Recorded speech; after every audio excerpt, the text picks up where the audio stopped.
ఆదిలాబాద్ చూసుకుందాం. ఆదిలాబాద్కి వెళ్తే Adilabad BJP parliament అభ్యర్థిపై ఉత్కంఠ విడిందని కూడా చెప్పవచ్చు. ఎట్టకేలకు ఎప్పుడైతే బీజేపీ ఎంపీ అభ్యర్థిగా నాగేష్ పేరును అయితే బీజేపీ ప్రభుత్వం ఖరారు చేసింది. సెకండ్ లిస్టులో అయితే తీవ్ర నిరాశలు ఎంపీ స్వయం నాగేశ్వర బాపురావు ఉన్నట్లు కూడా తెలుస్తోంది.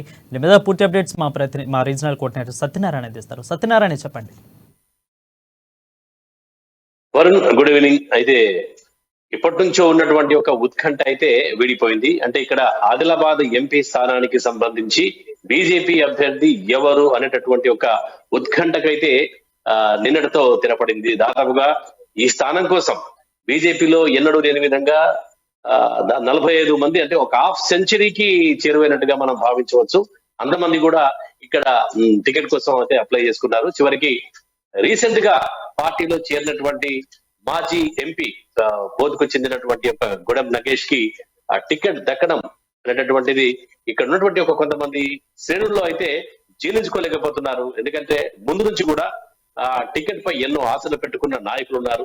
దాదాపుగా ఆదిలాబాద్ తో రాజకీయాలతో అనేక సంబంధం ఉన్నటువంటి ఒక నాయకులు, ఉదాహరణకి సిట్టింగ్ ఎంపీ స్వయం బాపురావు, అలాగే మాజీ ఎంపీ రాథోడ్ రమేష్ టికెట్ కోసమైతే పార్టీలో చేరినటువంటి జిల్లా పరిషత్ చైర్మన్ రాథోడ్ జనార్దన్, ఆ తర్వాత ఇట్లా చెప్పుకుంటూ పోతే Bhainsa Bhainsa market committee chairman Rajesh Babu, ఇలా అనేక మంది కూడా టికెట్ పై ఆశతోనే పార్టీలో చేరడం అయితే జరిగింది. వీళ్ళతో పాటు ఇంకా చాలా మంది కూడా పార్టీలో టికెట్ కోసం అయితే చేరినట్టుగా మనం భావించవచ్చు. అయితే ఎంతమంది చేరినప్పుడు కూడా దాదాపుగా ఎప్పటి నుంచో ఇక్కడ టికెట్ అనేటటువంటిది ఇద్దరి ముగ్గురి మధ్యనే ఉండేటటువంటి ఒక విధంగా ప్రచారం అయితే జరిగింది. కానీ అంటే అనూహ్యంగా, అంటే దాదాపుగా చేరిన వెంటనే పార్టీ టికెట్ గుడం నగేష్ కైవసం చేసుకొని పోవడం అనేటటువంటిది కొంతమంది నేతలకు మాత్రం రుచించడం లేదు, జీర్ణించడం లేదు. వాళ్ళు ఆది నుంచి కూడా ఆయన అభ్యర్థిత్వాన్ని వ్యతిరేకిస్తూ వస్తున్నారు. ఢిల్లీ కూడా వెళ్ళి వాళ్ళు ఢిల్లీ హైకమాండ్ తో కూడా తమ బాధను చెప్పుకున్నట్టుగా కూడా మనకు సమాచారం అందుతుంది. అక్కడ ఎవరికి టికెట్ ఇచ్చినా పర్లేదు, కానీ గుడం నగేష్ కు మాత్రం టికెట్ ఇవ్వవద్దు అనేటటువంటి ఒక ఆరోపణ అయితే అక్కడ వాళ్ళు హైకమాండ్ వద్ద అయితే లేవనెత్తినట్టుగా మనకు సమాచారం అవుతుంది. కానీ ఎంత చెప్పినప్పుడు కూడా చివరికి హైకమాండ్ గుడం నగేష్ నే అభ్యర్థిగా ఎంపిక చేయడంతో ఇక్కడ ఉన్నటువంటి ఒక నేతలైతే తీవ్ర నిరాశ నిస్పృహల్లో అయితే ఉన్నారు.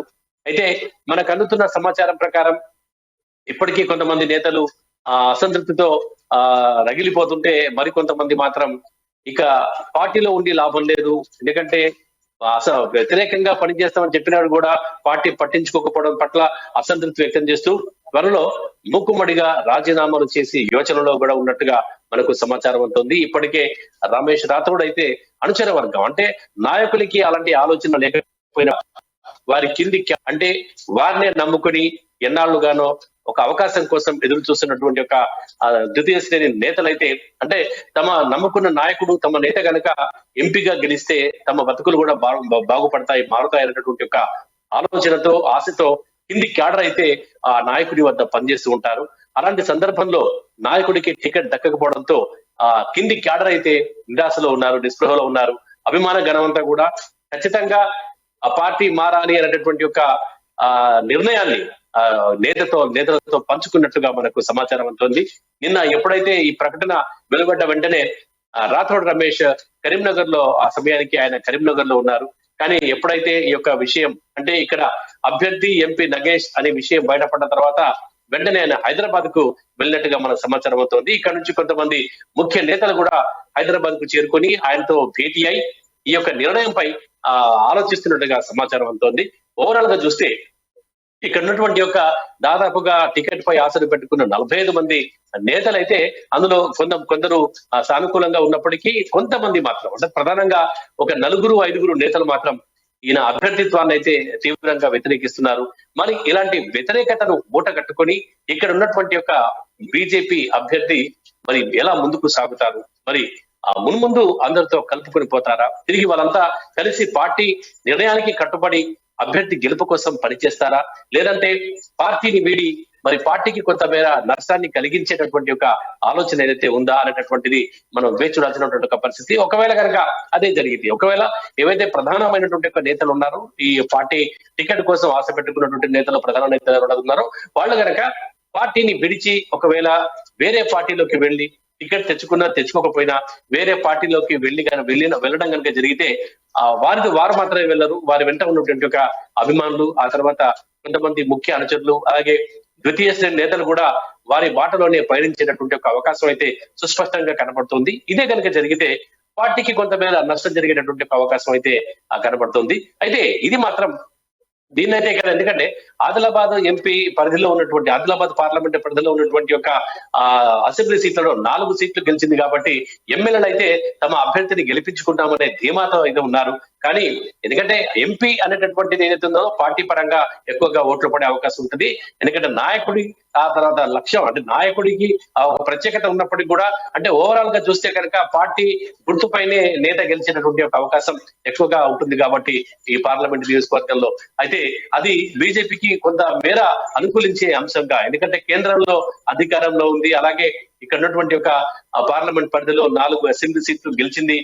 ఈ యొక్క 2 అంశాలు ఆ పార్టీకి ప్లస్ గా మారేటటువంటి అవకాశం ఉంది. అలాగే ఇప్పుడు ఏదైతే ఎంపిక చేసినటువంటి ఒక గూడెం నగేష్ ఎంపీ అభ్యర్థి ఉన్నాడు, ఆయన కూడా రాజకీయ అనుభవం చాలా ఉంది. గతంలో ఆయన ఎమ్మెల్యేగా తెలుగుదేశం పార్టీలో ఉన్న ఎమ్మెల్యేగా ఎంపీగా ఉన్నారు. అలాగే కాంగ్రెస్ ఉద్యమ సమయంలో తెలుగుదేశం పార్టీ నుంచి ఆయన బీఆర్ఎస్ కు వచ్చారు. ఆ తర్వాత బీఆర్ఎస్ లో కూడా ఒకసారి ఎంపీగా గెలిచారు. ఆ తర్వాత రీసెంట్ గా జరిగినటువంటి ఒక 2019 ఎన్నికల్లో సోయం బాపురావు చేతిలోనే ఆయన బీఆర్ఎస్ అభ్యర్థిగా ఓడిపోవడం జరిగింది. అయితే ఓవరాల్ చూస్తే అతను కూడా ఆశామాషి వ్యక్తం కాదు, అతను కూడా రాజకీయ అనుభవంతో పాటు మరి నియోజకవర్గంలో పార్లమెంట్ నియోజకవర్గంలో ఒక పట్టు, తర్వాత అంచరగనం, ఆ తర్వాత మిగతా అభిమానులు కూడా పార్టీకి సంబంధించి అయితే ఉన్నారు. సో ఓవరాల్ గా చూస్తే ఒకవేళ పోటీలో ఎవరున్నప్పుడు కూడా పోటీ మాత్రం రసవత్తరంగా మారే అవకాశం అయితే మనకు కనబడుతోంది. ఎందుకంటే ఆదిలాబాద్ పార్లమెంట్ నియోజకవర్గానికి అయితే ఒక ప్రత్యేకత ఉంది. వరుసగా ఎవరు కూడా ఇక్కడ గత అంటే 1994 నుంచి చూస్తున్నప్పుడైతే వరుసగా 2 సార్లు ఏ పార్టీ గెలిచిన సందర్భం అయితే కనబడదు కాబట్టి మరి ఇక్కడ గతంలో బీజేపీ ఇక్కడి స్థానాన్ని గెలిచింది కాబట్టి మరి తిరిగి అది రిపీట్ అవుతుందా, లేదా ఆ ఉత్సాహంతో అధికారంలో కాంగ్రెస్ రాష్ట్రంలో అధికారంలో ఉన్నటువంటి ఒక కాంగ్రెస్ పార్టీ ఉత్సాహంతో కనబడుతోంది. అలాగే ఆ ఉత్సాహంతో ఏదైతే సెంటిమెంట్ అంటే రిపీట్ సెంటిమెంట్ అనేది వర్కౌట్ కాకుండా కాంగ్రెస్ పార్టీ స్థానాన్ని గెలిచి తన సత్తా చాటుతుందనేటటువంటిది వేచి చూడాలి. ఎందుకంటే కాంగ్రెస్ పార్టీ నుంచి అయితే ఇప్పటి వరకు అభ్యర్థి ప్రకటన వెలువడలేదు. కాబట్టి ఒక ఎవరు అభ్యర్థి ఉండబోతున్నారు, ఆ తర్వాత పోటీ ఎలా ఉండబోతుంది అనేటటువంటిది ఇటు రాజకీయ విశ్లేషకులతో పాటు ఇటు ప్రజల్లోనూ కూడా ఒక ఆలోచన అయితే రేకిస్తుంది, ఒక ఆసక్తి అయితే కనబడుతుంది ఎవరు ఉండబోతున్నారు కాంగ్రెస్ పార్టీ నుంచి అభ్యర్థి అనేటటువంటిది.